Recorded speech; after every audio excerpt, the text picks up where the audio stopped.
So good morning, everybody in TLDC land, and we're glad that you guys joined us today. I had a screen share up, which evidently is causing a problem on that echo, I think. So I don't know if we were looping back on the sound or not, but you know, we learn as we go, right? And actually, you know what? Bejanae, here's an idea. I don't know if Luis might be able to do anything on the screen share or help us out, but you could actually share that document to him, because that might be an idea here. I've screen shared. Bejanae's actually screen shared before, and we never had a problem with it before. So there you go. So anyway, today I'm here with Bejanae Kareem, and she actually she's been on with us before. So just to summarize really quickly, like what I know of her is she is just an amazing person when it comes to all things the teachers do in terms of supporting their classrooms. I hope I'm saying that correctly, but she is essentially a kind of a STEM, science, technology, education, engineering, arts, STEAM, and math guru when it comes to working with classroom teachers and getting them into those concepts and getting them into that kind of that groove of working with students on STEAM education. And she also teaches on how to get grants for classrooms. And so that's why we're here today. So just briefly, our audience is really varied. We have people from like pretty much anything you can think of in the area that touches, learning or development. We have people who are analytics people, we have teachers, we have instructional designers, and so we have such a broad audience that we decided to go ahead and ask you to come in today, because I know that you have just written a book on 12 steps to grant writing for teachers. I don't look at that as necessarily a grant writing process that's just isolated for teachers and maybe others who want classroom support. So anyway, without further ado, I will have Bejanae introduce herself and tell us a little bit about her background, because she has a pretty impressive background. She's done some pretty amazing things. So I'll let you go with it. I'll see if I can possibly screen share again. I don't know. We'll go with it. And I'll try it too. Hold on one second. Let's see if it works. Let's see. Fingers crossed. It's working for you. There you go. Wasn't working for me, but it's working for you. Yay! Yay. That's okay. Technology and teamwork. All right. Cool. All right. So just a little bit about myself. Thank you so much, Toddi, for the warm welcome. And I'm always excited to be able to participate with TLD Cast. Like, you all are such an amazing group. And I'm grateful to hear and glad to hear that we have a variety of folks in the audience, because being able to fundraise and grant rights really goes across a variety of industries, and we'll talk a little bit about how you can make those connections, right? So as you see here, I'm the executive director of BK International Education Consultancy. We're the education and grant specialist. And just a little bit about my background over to the right. I started off in the science industry, right, as you mentioned.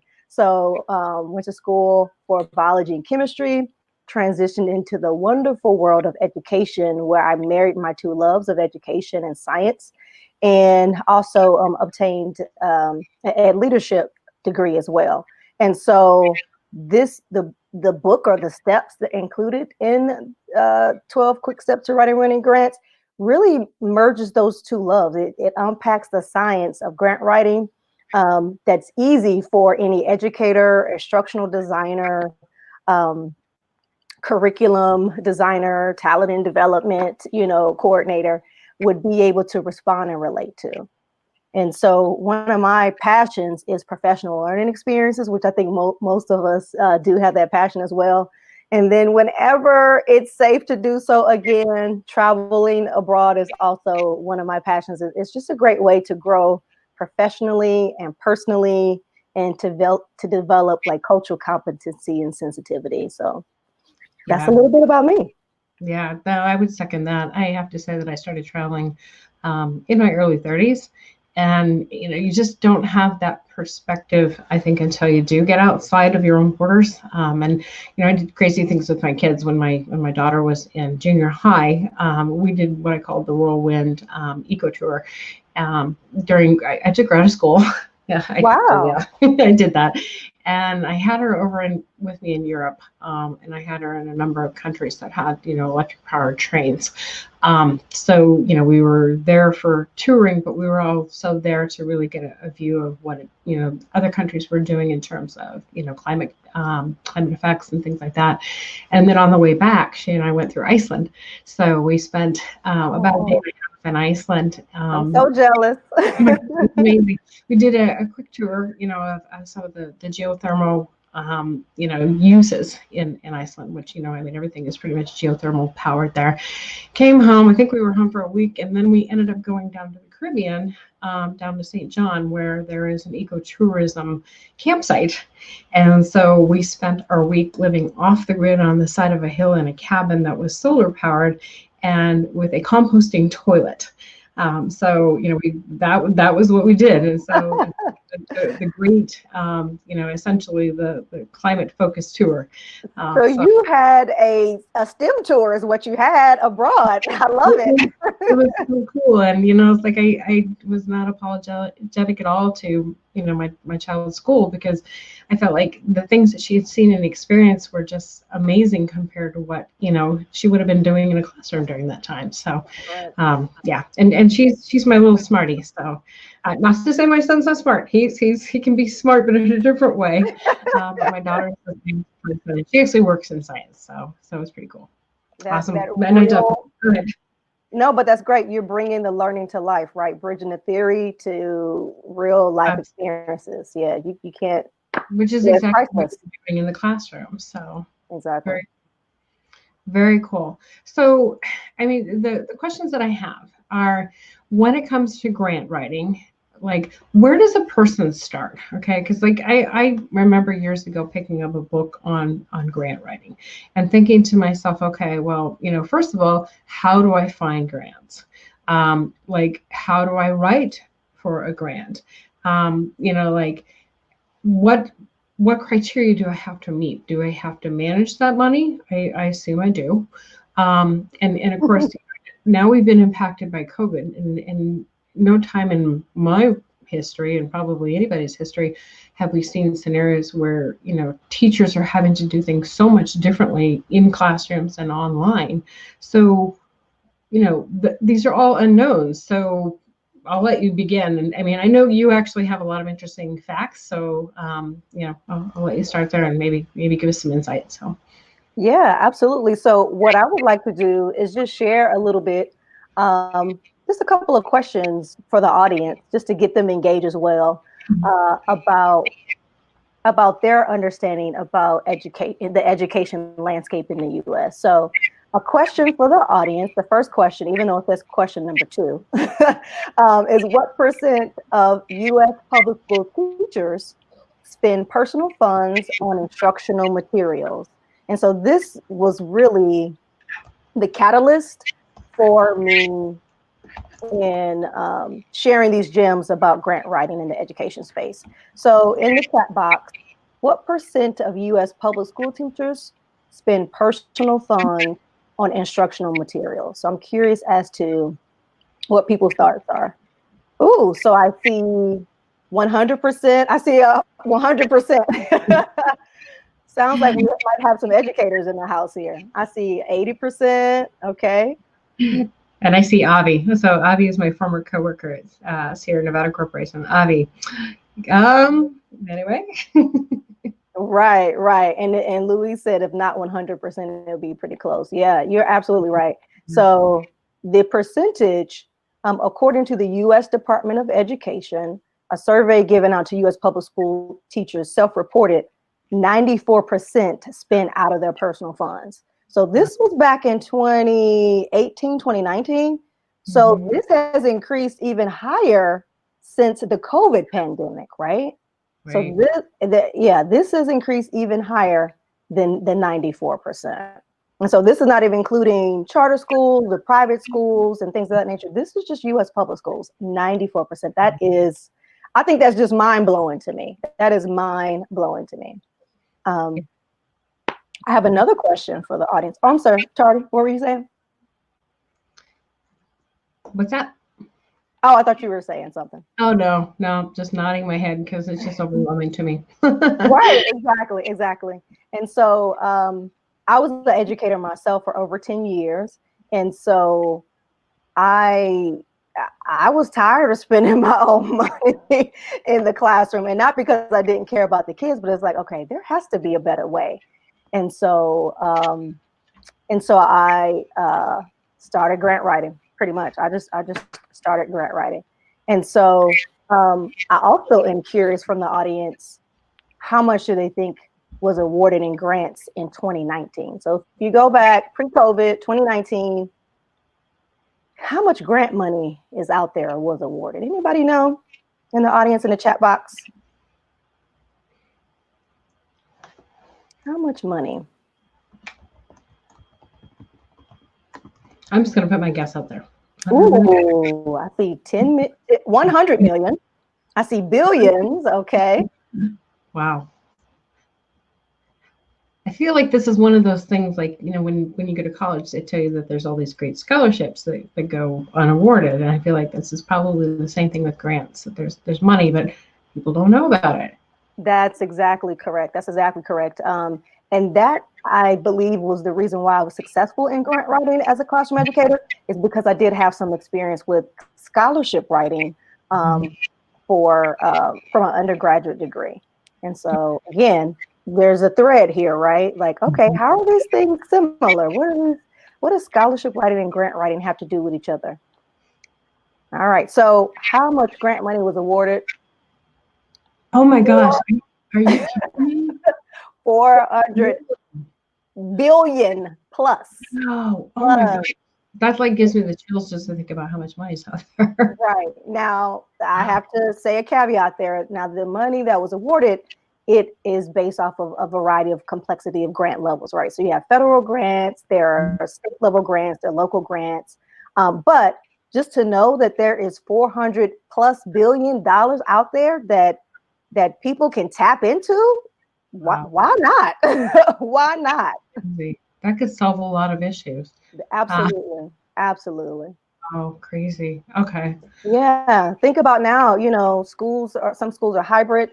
So having to acquire, PPE, personal protective equipment, Lysol hand sanitizer, or if you want to do fun and engaging STEM-based activities or grow your, maybe a virtual or a digital library for parents, so they have resources at home, or physical copies of books. Like, these are all projects, all needs that can be utilized for the basis of a grant project. Yeah, at the beginning of COVID, I ended up talking to a Boston group that was busy getting together science kits, and plus, materials and books and whatnot to get out into the hands of students in, kind of a geographic area for exactly that type of thing, to really push forward, kind of this whole mindset of coming together online to do these collaborative, STEM experiments or projects, which, of course requires parental help too, and that's one of the biggest issues I think we've seen with this is that, most parents are two parent working households, so there's not always a parent there who can help with all of that. So that the fact that you're mentioning parental resources, I think, is really important, because that's one of the things that we've been forgetting in this whole mess is, how can we support the parents out there? Because, the kids are having a rough time, but so are the parents. They're doing everything, Right. And then it varies by community, because there are a lot of communities with two-parent households, and there are some that are not. So if you don't have two parents, then it's even more, it could be even more of a challenge, right, on providing support. So yeah, exactly. So let's tap into that $400+ billion. Yeah, no kidding. Great things in education. All right. Another question for you all, and this will lead into the question that you asked earlier, like, how do we get started with grant writing in education? So when looking at a grant proposal, and I'm going to use the word lesson plan, right? So that could be if you're a classroom teacher or instructional designer, right?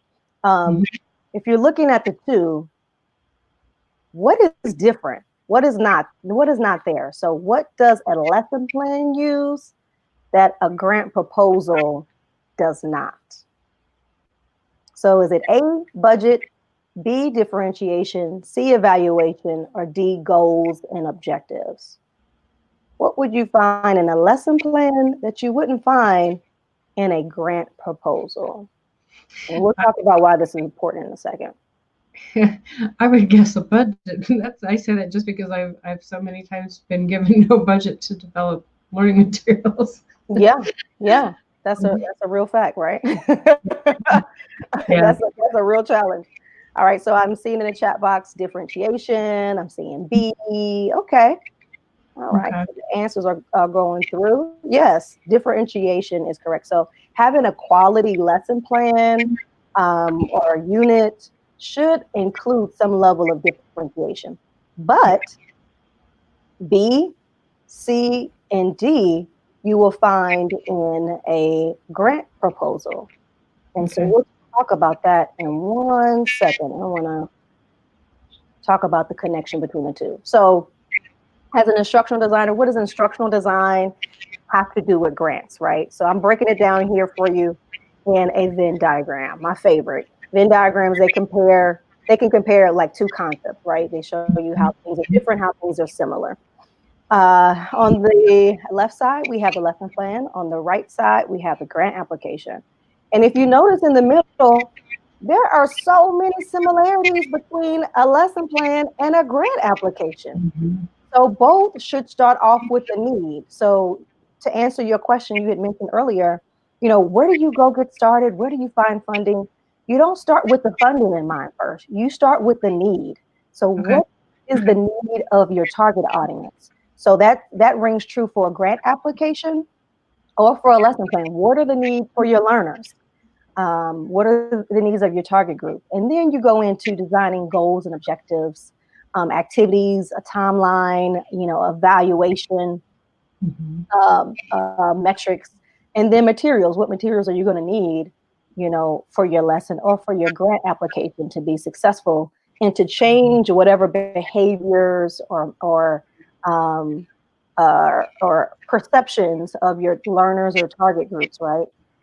The two things that are different are in a lesson plan, it should include some level of differentiation, right? How can you scaffold this for different types of learners, whether it's maybe a visual learner versus a kinesthetic learner, right? Or in the classrooms, you're thinking about, students who have special needs accommodations, right? Or have individualized education plans, or if they're gifted, or if they're language learners, like all those things, all those considerations.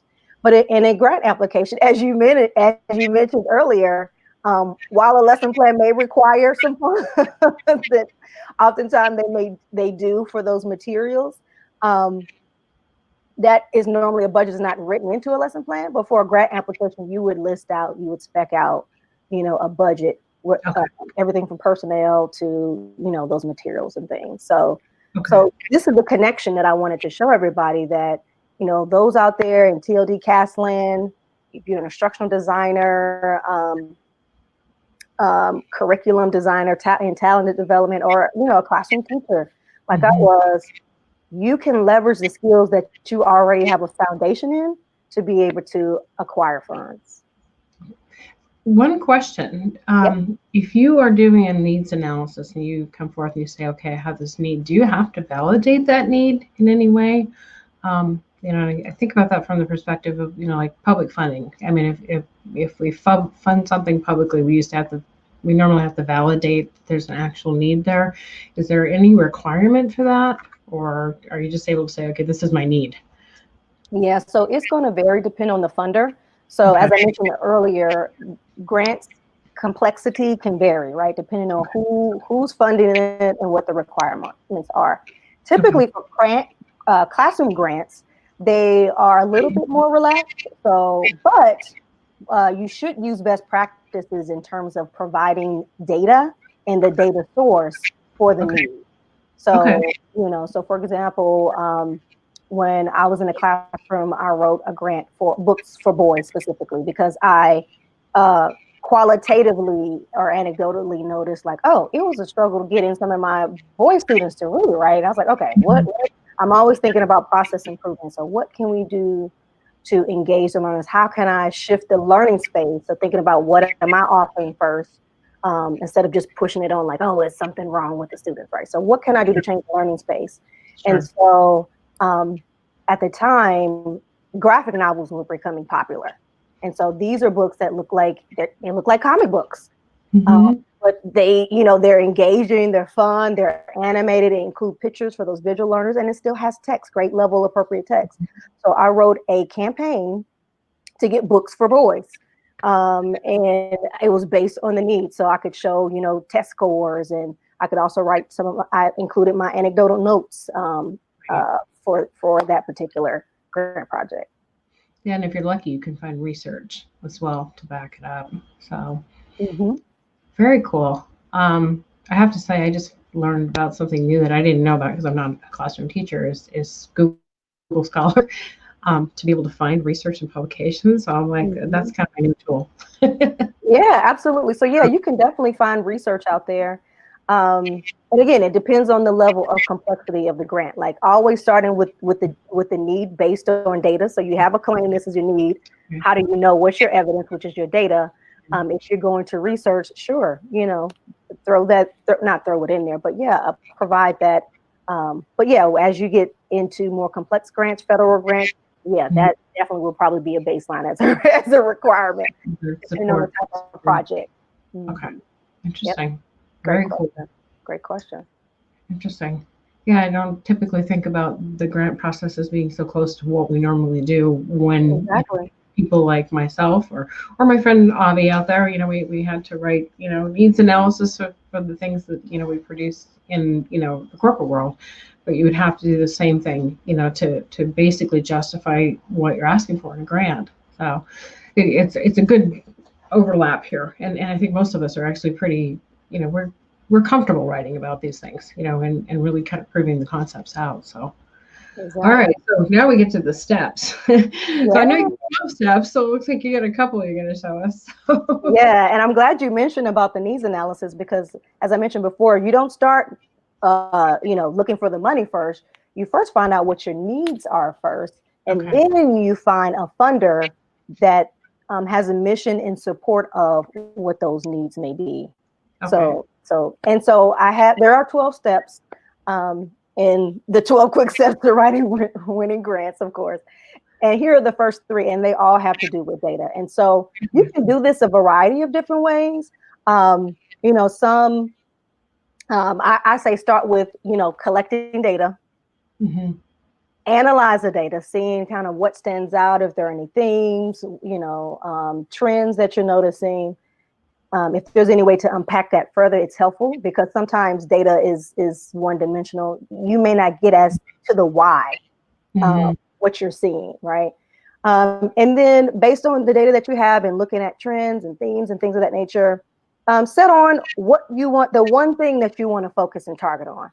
I think, a lot of times, well, let me say for myself, as an educator, we have a variety of things to multitask and juggle. And even in designing lesson plans, we throw a lot of standards in there. And it's like, well, can you really cover all those standards? So I would recommend start simple.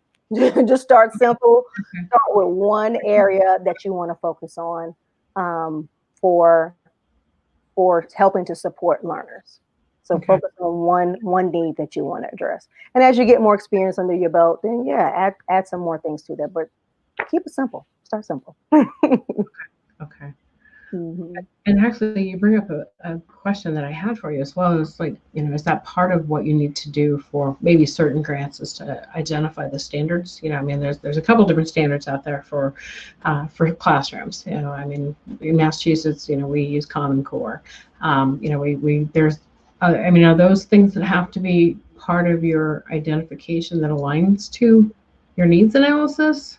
So here's the thing. Again, it's going to vary by who the funder is. Okay. So it's helpful as an educator, even if it's not required, that whoever is writing for the grant project or who is ever lesson designing or instructional designing is clear about what that is. And you can use that language in your grant. I don't know that you necessarily have to include like, oh, this is Massachusetts standard, 3.5 dash element.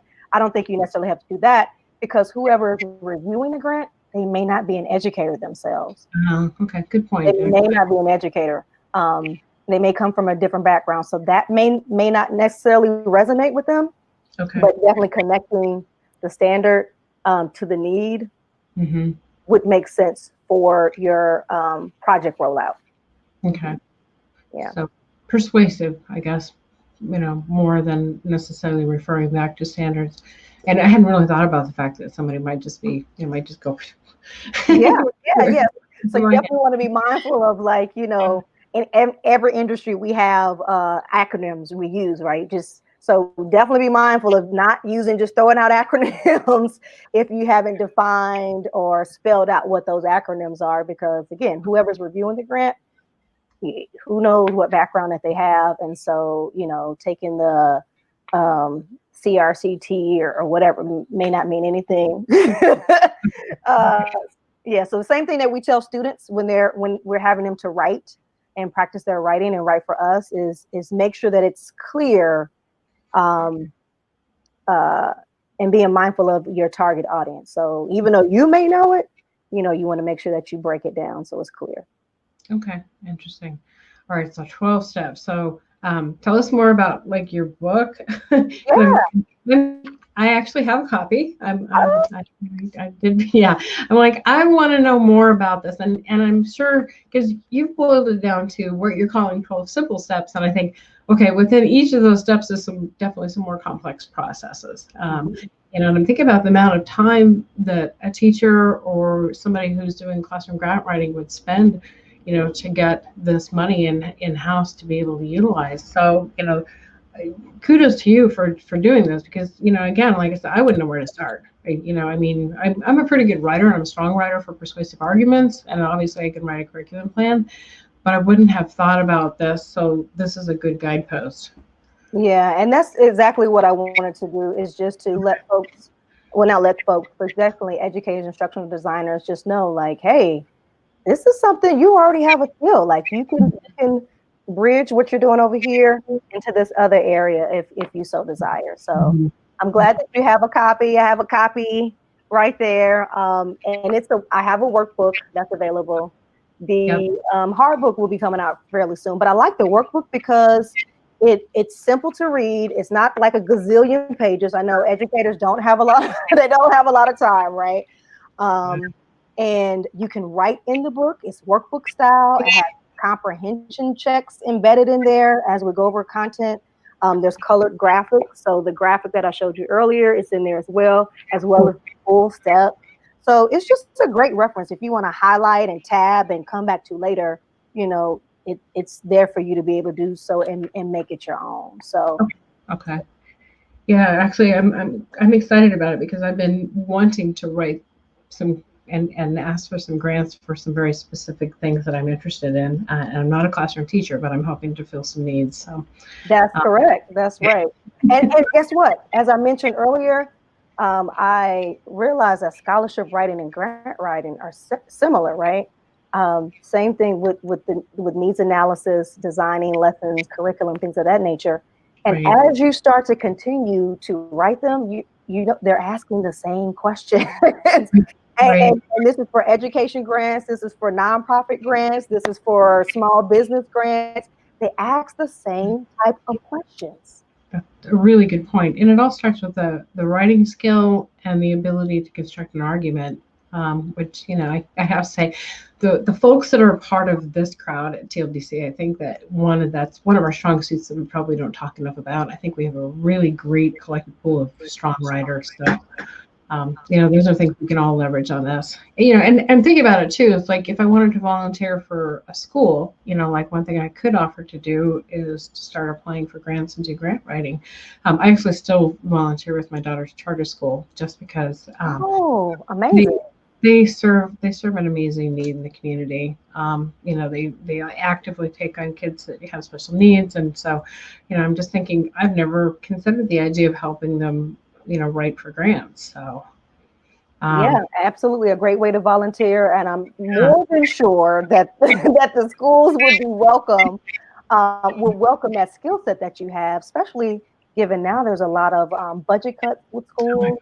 Yeah, it's been crazy. Well, and so that's another question I have is like, Yeah.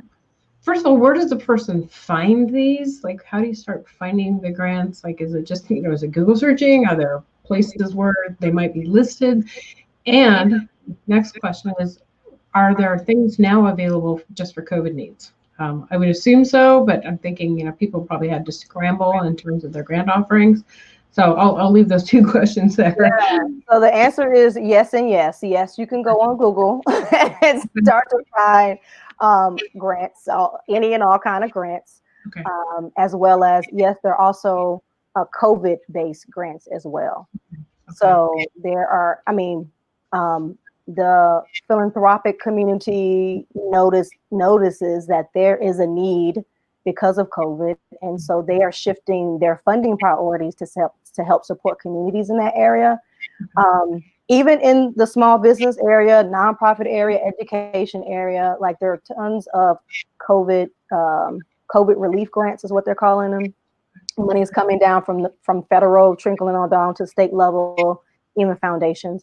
And what is also popular in the education space is, we've seen a boom in the use of educational technology because we've been forced to, right? Because we want to keep safe, and we're working from home. And so there are also a lot of opportunities in that arena too to help support pivot support learning virtually and online. So those are two. So, and I'm thinking about that too. Because there are people coming forth now because of COVID who are starting to offer services as well, looking at what the needs are. I mean, we know that the needs are many, but one of the critical needs is obviously for support for parents, for support for kids. If someone had like a skill set that they hadn't used in a while and they wanted to start supporting families, maybe for special services or something, would they possibly be eligible to also apply for grants? Say, I don't know, maybe they're offering speech services or something like that. So the great thing is that there are grants for almost any and everything. So there are grants available for teachers. Okay. There are grants available for schools. There are grants available for higher institutions of learning. There are grants available for nonprofits. There are grants available for individuals. There are grants available for small businesses. So it's just a matter of being able to find them. But yeah, a great place to start is Google. But there are also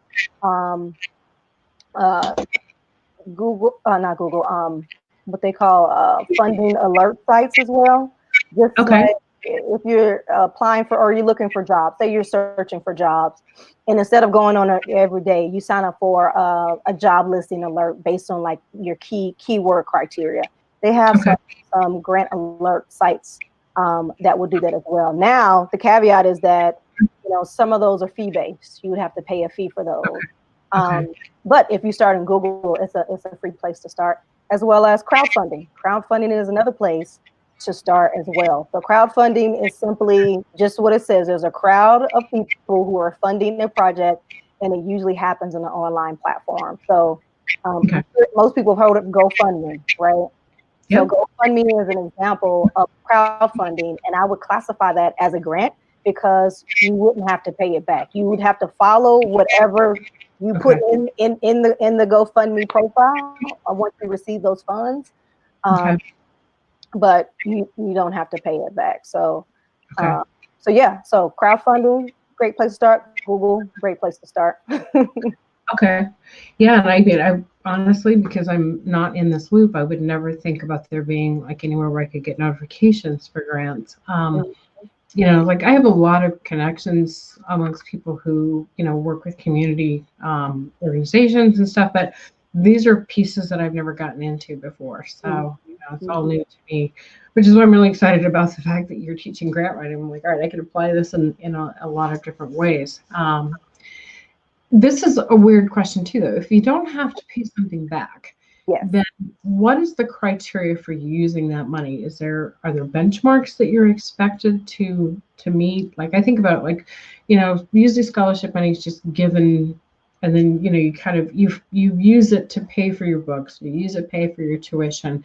Do you have to report back to a grant funder, or I mean, is it different for different groups, or? It is different. So again, it depends on the funder.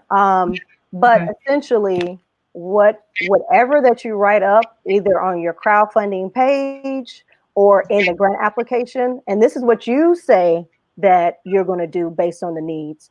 Whatever you say you're going to do, if you're awarded, that becomes a contract. So they're expecting you to do what you say you're going to do. And so the funder, usually they'll have guidelines on their website on what they will fund, because that also varies, but also what level of reporting would be required. So larger grants, for example, I help to manage a large federal education grant, and we have to report twice a year, annually. But for classroom grants, you may have to either report maybe at the end of the project, because usually they last for about a year. Or they may not require you to report at all. They may just want you to send a thank you note, and show the impact. Maybe a few pictures with whoever the target group receive those materials or something like that. So it really varies by funder. But yes, just for general practices, you definitely should keep track of your expenses. Regardless if you have to, do a report or not. And then it's helpful for you to refer back to what you put in your grant a couple of times throughout the project, just so you're not forgetting any of the activities in your timeline, so to speak. So yeah, it becomes a contract. You should keep up with receipts and things of that nature, and documentation, and then you'd have to refer to the funder's guidelines on reporting requirements. So that makes me think of something else too. I mean, obviously there's huge value in data collection. Data is a commodity these days. I mean, if you're able to collect and randomize or, anonymize data, then it has value. Is that a positioning point you can put yourself in terms of getting a grant for something, is to be able to report back aggregated data or impacts? Is that, I mean, I'm just trying to. So when you are creating your grant project, you definitely want to have some type of measurement outcome, right, or evaluation. So how do you know if your project was successful? How do you know that your learners learn X, Y, and Z, or so that should be embedded in your project for sure. And collecting that data and keeping up with that data could help support you in writing a future grant. So for example, when I grant write for an organization, usually we tend to focus on a few areas, and we'll continue to write grants for those areas. And then if there's a project that we're working on based on what we've done in the previous grant and lessons learned, we'll extend the project in some kind of way, scale it, improve it, and go after a grant. So we're not just, trying to find new stuff all the time. We're really refining what we have based on data. Okay, so you might be able to get a grant year after year, potentially, based on the performance you had the year before. Absolutely. Okay, yeah, that's something I hadn't thought of either. I'm just thinking, okay, every year you're having to reset and find new grant funders. But again, like an unknown for me. I tend to try to look for opportunities these days for where you can collect data, specifically about particular populations. You talk about boys and how boys learn, and I'm sure there's a lot of information out there, but we want to continue to understand, how certain demographics of our population respond. So, interesting. Yeah. And it's, one of the things that I saw as well is that, there's criteria that has to be met for some of the school grants too, such as, and I was surprised to see this, but I guess maybe in retrospect not, that for some schools to apply, that they have to qualify for a certain percentage of free lunches. That I guess kind of automatically sets them up for a qualification for certain grants. So, again, things I hadn't really thought about. Can you tell us about some of the things that you've been able to fund with grants? I mean, what projects you've been able to work on? All types of things. So as a classroom teacher, as I mentioned, like those books for boys, I also had another project called Speak Up Loud and Proud. So it was a project to help encourage students to public speak in front of the classroom. So we bought like little microphones and things like that, so they have like a more formalized experience. And that's tied to standards. Did another grant project, I think, to get some materials for STEAM, for robotics club that I was a facilitator for. And now writing grants for my own small business for COVID relief.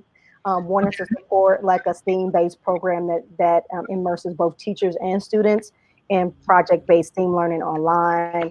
So there's a variety of things, and then I also manage grants as well. So federally funded grants,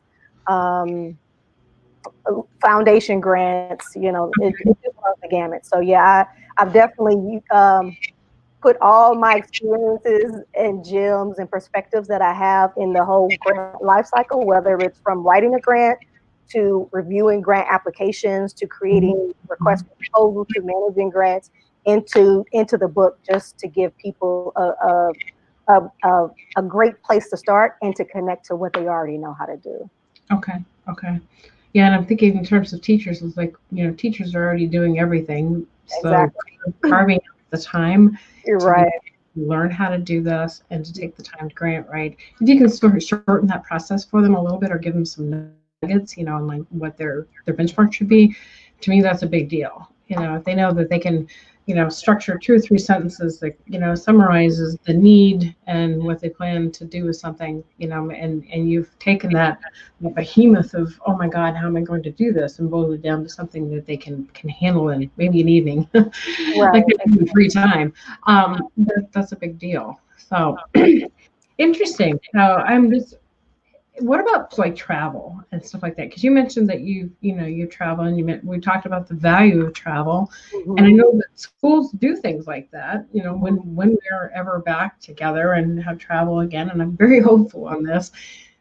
Can you get grants for things like travel, or? It's a possibility. It's a possibility for sure. Even when I was an educator, I did write my own professional learning grant, and I had an opportunity to go visit a couple of schools in Toronto, Canada, and that was based off of an educator grant. So yeah, there's grants for almost any and everything. It's just a matter of finding them and meeting the requirements for them. Mm-hmm. What about public companies? Like, you know, I mean, the big guys, the Microsofts, the Amazon, do they have grants for education as well? Oh, absolutely. So one of the things that we mentioned actually in the first chapter of 12 Quick Steps is that we break down like where you can get grants from. And so we talked about like at the federal level, the state level, and then foundations and nonprofits. And a lot of corporations, they have a foundation. And so corporations will take maybe a small percent of their profits and roll that over into a foundation that does for social responsibility and giving back to the community. So absolutely. So places like Walmart, like you said, Microsoft, Google, here in the South, Chick-fil-A, I mean, Coca-Cola, all those major corporations have a nonprofit arm that more than likely give out grants. Now, you'd have to check to see if you meet the requirements for the grants, but they do. They absolutely do. That's a great question. So that might be something I could do to start then, is look for like a foundation for some of the major corporations that might be better funded in that way. Not that they're the only groups that we're going to find, but I'm just, again, like, you know, if I want to look for a job, I mean, I'm probably going to look at LinkedIn. You know, I might look at Indeed, which, you know, I mean, there's all these different services, but I literally would be like completely lost when it came to the concept of, you know, how do I find a grant or apply for a grant? So do you normally do this on your own, or do you have others who help you put it together? That's a great question. So that's a great question. Right. Yeah. I'm always a proponent of a team effort. So if you're a classroom educator and you're going after it alone, that's one thing. But you would definitely want to have somebody to proofread your proposal before you submit it in. So in that way, it's still like a small team. If you're going after grants for a small business or for a school or school district, you definitely should have a team. You should definitely have a team. So definitely more than one person. Sometimes that's not an option, but I would recommend having a team, because then you can divide up the sections. Maybe you can have somebody to proof it at the end who hasn't been caught in the weeds of preparing it. Someone can check to see if you're answering the questions that the funder had proposed. So yeah, all those things. And another thing to be mindful of is that I'm sharing here is, so not only looking for the grants, but what are your needs first? So when you start to look for funding, you're looking for those foundations that align with your mission. So there are a lot who are interested in student education, right? There are some who are interested in literacy. There are others who are interested in maybe social and emotional well-being. So if you know what your need is first, it will help to narrow your search when you start to look for funders. Okay. And you're not stretching yourself thin, like, oh yeah, well maybe I can, it's like, just keep it simple. And then find the funder, and that'll help narrow down your search. And the other question is, I'm sorry, go ahead. I was going to say, no, that's actually super helpful. So thank you. And then are you ready for a grant, right? Are you in the best position to acquire a grant? And so what I have here special for all the TLD cast members that are here today is that you all can get a free grant readiness checklist. And it's like 10 simple questions. You can ask yourself, check them off. And again, you can use this really regardless if you're a classroom educator or you're working for a nonprofit or you're supporting a school or whatever. The basis of these questions will resonate for those different areas. And that checklist is available on your BK Consulting website? Yes. Okay. Yeah, I noticed Molly's asking a couple of questions. Molly had actually put a grant writing, it looks like a site up there. Yeah, and actually, so she's asking, should you include your grant requests within your pitch deck? And I know Molly's actually worked with building a startup, and then she asked, can you modify or update the said contract just needs to be adjusted due to unforeseen circumstances? Oh, I mean, like COVID? Right. Those are great questions. So, yeah. Right. So, Molly, I'm glad you asked that, because a pitch deck is essentially the same questions in a grant application. It's essentially the same thing. So, if you are working for a small business or a startup and you have a pitch, usually your pitch is to investors, right? And so that whole sense in itself, you're looking for funding, you're acquiring funding, and you start off with a need. What need are you solving with your startup? And so there's a lot of parallels there with grant writing and the pitch deck. Right. So and everything else. That's okay. Correct. Yeah. Well, and it's something I hadn't really thought about. I mean, and I've worked with people who've done pitches, but I was thinking, they're like, what pain point are we trying to solve? Well, it's the same process, right? That's right. That's right. But yeah, I was just thinking too, and Molly, thank you for asking that question, because what if you're midway between, a grant in your reporting and you're utilizing this money, and then oh my gosh, the world goes boom, like it did in February of last year, and all of a sudden you've got other scenarios to deal with. So, I would assume that you have to make some adjustments in how you're using the money. Oh, interesting. And I'll re-put the link in there. Let me see if I have it right. And then there was a second question that Holly asked that I want to answer. Can you modify or update the said contract if down the road the process needs to be adjusted? So in that case, usually with some of the larger grants, you would have to, usually you should be given like a point of contact for that grant. And so you would have to connect with whoever that person is and let them know, like, hey, this is what we originally agreed to do. Due to XYZ unforeseen circumstances, we need to modify our plan. Is that okay? And they will let you know if you can make those changes or not. And so it's good to stay in communication with who they have different names. So whoever your maybe contract officer is, or point of contact at the funder. Okay. Yeah. So yeah, but that happens, right? Life happens, and so you would have to ask them if it's okay before you just go and make the change, because you don't want to be out of compliance.